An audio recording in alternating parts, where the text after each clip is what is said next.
Hello friends, இது நான் உங்கள் செய்ய. இந்த வீடியோவில் நம்ம எதை பற்றி பார்க்க போகிறோம்னா தேசிய வருமானம். ஸோ இதில் என்னென்ன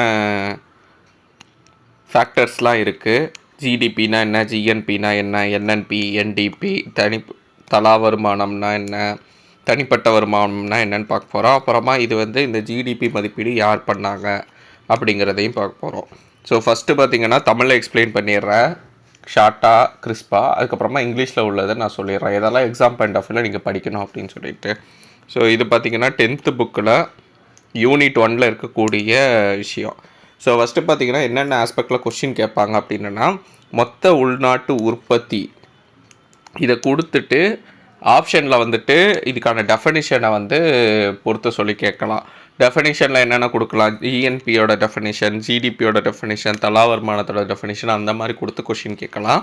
ஸோ அதனால் ஒவ்வொரு ஃபேக்டரும் என்னென்னு பார்த்துக்கோங்க. மொத்த நாட்டு உற்பத்தி அப்படின்னா என்னென்னா, மொத்த நாட்டு உற்பத்திங்கிறது அந்த நாட்டு மக்களால் ரொம்ப ரொம்ப இம்பார்ட்டண்ட்டான கீவேர்டு.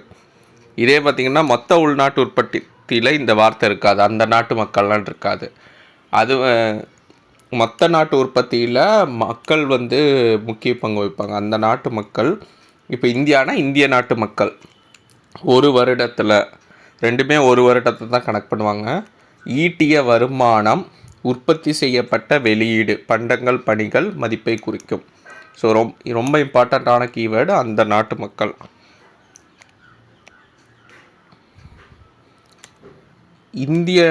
இப்போ இந்தியானா இந்திய நாட்டு மக்கள் வெளிநாட்டில் முதலீடு பண்ணி கிடச்சிருக்கும்ல, அந்த லாபத்தையும் இதில் அடக்கிடுவாங்க.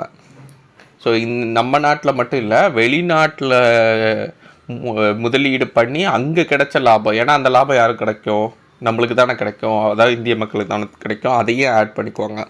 அதை தான் மொத்த உள்நாட்டு உற்பத்திம்பாங்க. இப்போ ஒரு டவுட்டு கேட்கலாம், இப்போ இந்தியாவில் இருக்கக்கூடிய ஒரு வெளிநாட்டு கம்பெனி இருக்குதுன்னு வச்சுக்கோங்களேன், அவங்க முதலீடு பண்ணி லாபம் இங்கே பெறுறாங்க அப்படின்னா அது இதில் ஆட் ஆகுமானா ஆட் ஆகாது. ஏன்னா இது இந்த இந்திய நாட்டு மக்கள், நம்ம நாட்டு மக்களோட மட்டும்தான் ஆட் ஆகும். ஸோ அதனால் மொத்த நாட்டு உற்பத்தினா இதுதான். இதே ஜிடிபினா என்னென்னா, இதுக்கான ஃபார்முலா பார்க்குறதுக்கு முன்னாடி ஜிடிபினா என்னென்னா, மொத்த உள்நாட்டு உற்பத்தினா ஒரு ஆண்டில் நாட்டின் புவியியல் எல்லைக்குள், அதாவது இந்தியா இருக்குதுன்னு வச்சுக்கோங்களேன், சும்மா ஒரு ரஃபாக வரைகிறேன், இந்தியா இருக்குன்னா இதில் செய்யக்கூடிய சேவைகள் அப்புறமா பண்டங்கள், இதுக்கான மொத்த மதிப்பு அவ்வளோதான். அது நம்ம எந்த நாடாக வேணால் இருக்கலாம், அதெல்லாம் முக்கியம் இல்லை, எந்த நாட்டு மக்களாக வேணால் இருக்கலாம். ஆனால் அதோட மொத்த ப்ரொடக்ஷன், அதுக்கான வேல்யூ தான் பார்த்திங்கன்னா மொத்த உள்நாட்டு உற்பத்தி. இப்போ ஒரு வெளிநாட்டு கம்பெனி இங்கே இந்தியாவில் ஒரு நிறுவனம் வச்சு அதில் முதலீடு பண்ணி லாபம் சம்பாதிக்கிறாங்க, அதுக்கான உற்பத்தி பண்ணுறாங்கன்னா அதுவும் ஜிடிபியில் அடங்கும். ஆனால் இதே பார்த்திங்கன்னா மேலே குறிப்பிட்ட அந்த ஜிஎன்பியில் அடங்காது. ஸோ இதுதான் இதுக்கான ரெண்டுத்துக்குமான டெஃபினிஷனு. ஃபார்முலா வைஸ் பார்த்திங்கன்னா, ஸோ இதுக்கான ஃபார்முலா C+I+G+X - M + NFIA. இந்த NFIA எக்ஸ்ட்ராவாக இருக்கும் இதில். ஜிடிபியில் இந்த NFIA இருக்காது, இது மட்டும்தான் இருக்கும். C+I+G+X - M. இந்த NFIAனா என்னென்னா, வெளிநாட்டிலிருந்து ஈட்டப்பட்ட நிகர வருமானம், net factor income from abroad, இதுதான் NFIA. சில இதை பார்த்திங்கன்னா ஷார்ட் ஃபார்ம் இருக்கிறதுக்கு இங்கிலீஷ்லையும் எழுதி வச்சுக்கோங்க, உங்களுக்கு இன்னும் கொஞ்சம் பெட்டர் அண்டர்ஸ்டாண்டிங் கிடைக்கும். ஆப்ஷன்ஸில் கேட்டாங்கன்னா எலிமினேட் பண்ணுறதுக்கு ஈஸியாக இருக்கும்.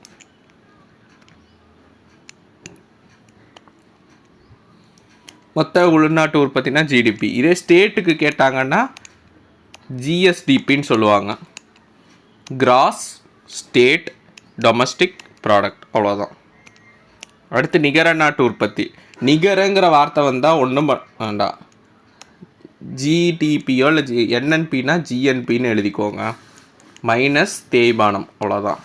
இதே என்டிபினா ஜிடிபின்னு எழுதிக்கோங்க, மைனஸ் தேய்மானம். மைனஸ் தேய்மானம் தான் நிகர. என்ன ஃபேக்டர், என்பினா ஜிஎன்பி யூஸ் பண்ணணும், டிபினா ஜிடிபி யூஸ் பண்ணணும், அவ்வளோதான் ஃபஸ்ட்டாக. தேய்மானத்தை கழிச்சிட்டா அதுதான் நிகர. தலா வருமானம் அப்படிங்கிறது வந்துட்டு ஒரு நாட்டோட மொத்த வருமானம் அதோட மக்கள் தொகையோடு வகுத்துட்டேன்னா வரக்கூடிய இது தான் பார்த்திங்கன்னா ஈவுத்தொகை தான் வந்து தலா வருமானம். இது எதுக்குன்னா ஆவரேஜாக ஒரு நாட்டில் உள்ள மக்கள் எவ்வளவு சராசரியாக அவங்களோட வருமானம் இருக்குதுன்னு தெரிஞ்சுக்கிறதுக்காக. இது வேல்யூ அதிகமாக இருந்தால் நிறையா அந்த மக்கள் தொகைக்கு வந்துட்டு அதிகமாக சம்பாதிக்கிறாங்கன்னு அர்த்தம். இல்லை கம்மியாகுதுன்னா கம்மியாக இருக்குன்னு அர்த்தம். நாட்டு வருமானத்தை மக்கள் தொகையில் வகுப்பதன் மூலம் தலா வருமானம் பெறப்படுகிறது. ஸோ இந்த பாக்ஸ் கண்டென்ட் முக்கியம். மொத்தம் 3 பாக்ஸ் கண்டென்ட் கொடுத்துருப்பாங்க. நான் பாக்ஸ் கண்டென்ட் தெரிகிறக்காகவே நான் பாக்ஸாகவே ஆட் பண்ணியிருக்கேன். இந்தியாவில் 1867-68 முதலாக தாதாபாய் நௌரோஜி இந்தியாவில் வறுமை மற்றும் ஒரு பிரிட்டிஷ் இல்லா ஆட்சி என புத்தகத்தில் தனிநபர் வருமானத்தை பற்றி முதலாக கூறியிருக்கார். கொஷின் எப்படி கேட்கலான்னா, தனிநபர் வருமானத்தை பற்றி முதலாக கூறியவர் யார் அப்படின்னு கேட்கலாம். தாதாபாய் நௌரோஜி. எந்த புத்தகத்தில்னு கேட்கலாம். இந்தியாவின் வறுமை மற்றும் ஒரு பிரிட்டிஷ் இல்லா ஆட்சி. தனிப்பட்ட வருமானம்ங்கிறது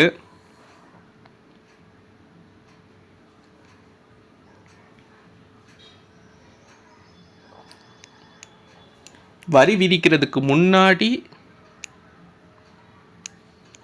ஒருத்தரோட வருமானம்.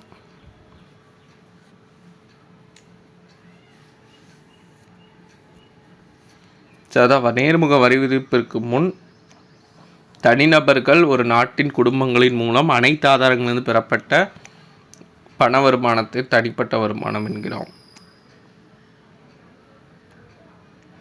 தனிப்பட்ட வருமானங்கிறது இந்த ஃபார்முலாவை அப்படி மக்கடிச்சு வச்சுக்கோங்க. இது கொஷினாக கேட்கலாம். இதில் வந்து ப்ளஸ் மைனஸ் மாற்றி ஆப்ஷன் வச்சு கேட்பாங்க.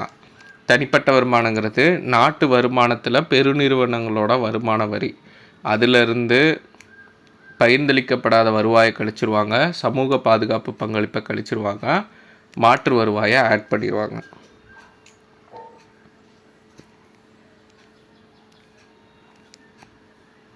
செலவிட தகுதியான வருமானம். செலவிட தகுதியான வருமானம் அப்படின்னா தனிப்பட்ட வருமானத்திலிருந்து நேர்முக வரியை கழிச்சிருவாங்க. அதான் income tax. Maximum income tax தான் இதில் வரும் நேர்முக வரியில். ஸோ அதை கழிச்சிட்டேன்னா உங்களுக்கு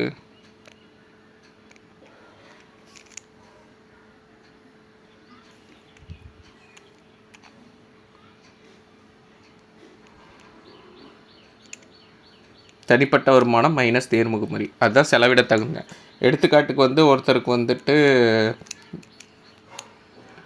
ஒரு 50,000 சம்பளம்னு வச்சுக்கோங்களேன். ஏரோ மார்க்காக வருது. 50,000 சம்பளம்னு வச்சுக்கோங்களேன். அவங்களுக்கு இன்கம் டேக்ஸில் மாதம் வந்துட்டு ஒரு எடுத்துக்காட்டுக்கு சொல்கிறேன், ஒரு 5,000 போகுது அப்படின்னு வச்சுக்கிட்டோன்னா மிச்சம் 45,000 தான் அவங்களால செலவு பண்ண முடியும். ஏன்னா அந்த இன்கம் டேக்ஸ் அமௌண்ட்டை அவங்க செலவு பண்ண முடியாது. அப்போ அந்த 45,000 தான் வந்துட்டு செலவிட தகுந்த வருமானம் அப்படின்னு சொல்லுவாங்க. மொத்தமாக வரக்கூடிய வருமானத்தில் டேக்ஸை கழிச்சிடணும், அவ்வளோதான்.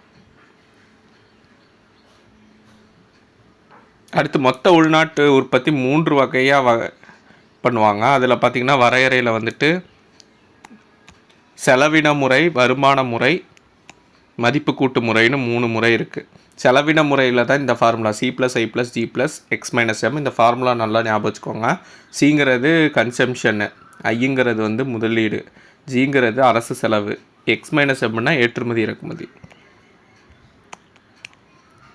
அடுத்து 1934 ஆண்டில் காங்கிரஸ் அறிக்கையின்படி சைமன் குஷ்னெட் என்பவரால் தான் ஜிடிபியின் நவீன கருத்து முதலில் உருவாக்கப்பட்டது. ஜிடிபியின் நவீன கருத்து முதலில் உருவாக்கப்பட்டது யாராலன்னா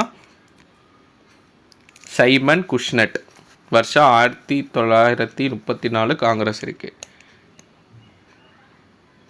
வருமான முறையில் வந்துட்டு கூலி,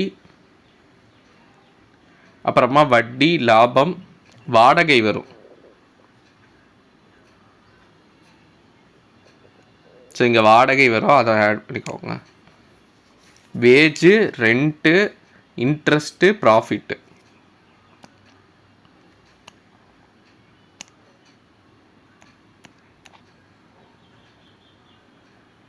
ஆமாம், ரெண்ட்டு தான் வருது. இங்கே வாரம்னு கொடுத்துருப்பாங்க, இதை மட்டும் சேஞ்ச் பண்ணிக்கோங்க.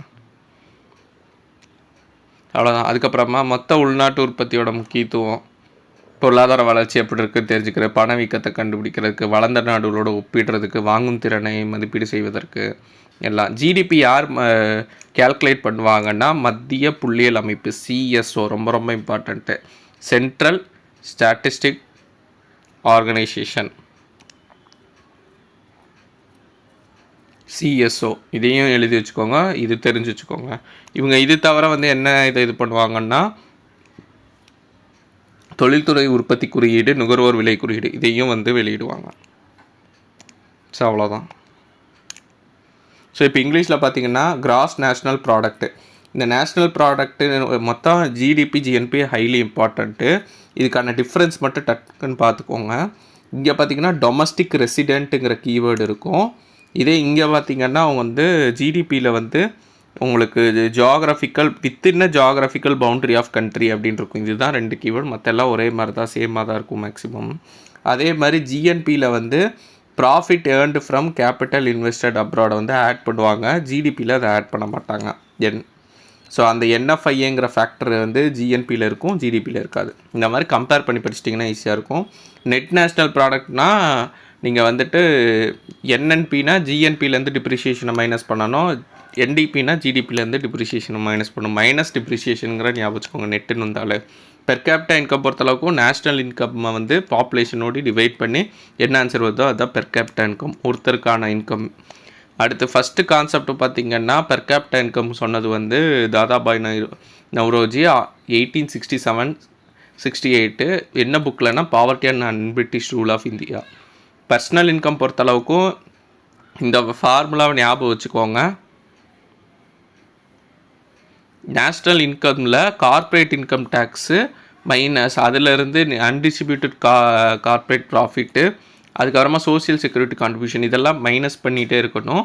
ட்ரான்ஸ்ஃபர் பேமெண்ட்டை மட்டும் ப்ளஸ் பண்ணிக்கணும். இந்த ஃபார்முலா மக்கடிச்சு வச்சுக்கோங்க, இது கேட்குறதுக்கு அதிக வாய்ப்பு இருக்குது. Disposable income பொறுத்தளவுக்கும்